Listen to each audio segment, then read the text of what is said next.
नमस्कार दोस्तों, कहिए कैसे हैं आप सब। उम्मीद करती हूँ आप सब बहुत बहुत ही अच्छे होंगे। आपकी अपनी पसंदीदा कहानी में आपका स्वागत है। आइए सुनते हैं एक नई प्रेरणादायक कहानी।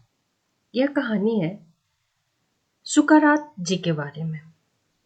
कहीं से मैंने पढ़ा था तो आप सबको भी सुना रही हूँ। ध्यान से सुनिएगा। लेखक कहते हैं कि प्रसिद्ध दार्शनिक सुकरात के पास एक परिचित आया और बोलता है, मैंने आपके दोस्त के बारे में कुछ सुना है। तब सुकरात जी कहते हैं, ठहरो, मुझे कुछ बताने से पहले हम एक छोटा सा परीक्षण कर लेते हैं,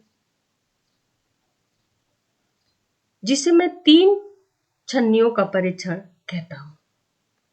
सुकरात जी कहते हैं कि ऐसा परीक्षण करते हैं जिसको मैं 3 छत्रियों का परीक्षण कहता हूँ। पहले इसमें छन्नी सत्य की छन्नी है। क्या आप दावे से यह कह सकते हो कि जो बात आप बताने जा रहे हो वह पूर्णतः सत्य है? परिचित ने कहा, नहीं।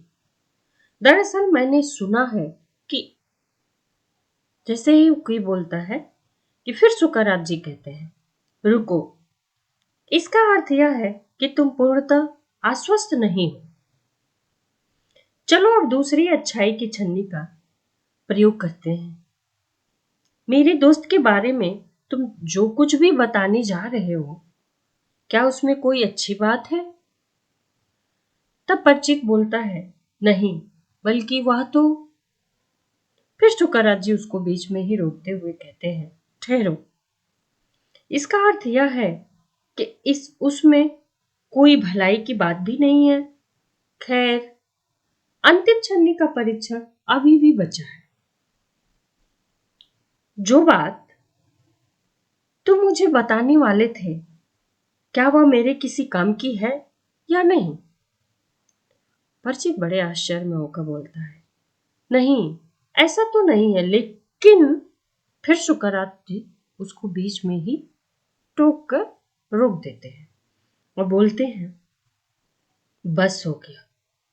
जो बात ना तो सत्य है, ना ही अच्छी है, और ना ही मेरी भलाई की है, तो मैं उसे जानने में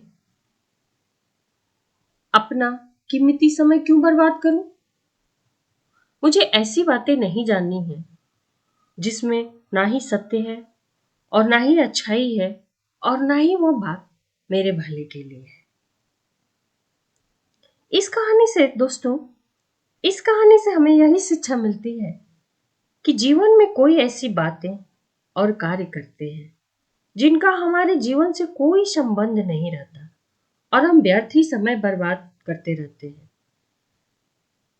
ऐसा कार्य हमें नहीं करना चाहिए। ध्यान से और ध्यान से रहना चाहिए और अपने समय की कीमत को पहचानते हुए समय को अच्छाइयों की ओर लगाना चाहिए, अग्रसर होने के लिए लगाना चाहिए। समय बहुत ही कीमती है। अपने इस समय को अच्छाई, दूसरों की भलाई में हम लगा सकते हैं। धन्यवाद दोस्तों। कहानी अच्छी लगी हो तो लाइक, कमेंट, शेयर और सब्सक्राइब करना ना भूलें। मिलते हैं एक और नई कहानी के साथ। तब तक के लिए खूब खुश रहें, मस्त रहें, व्यस्त रहें।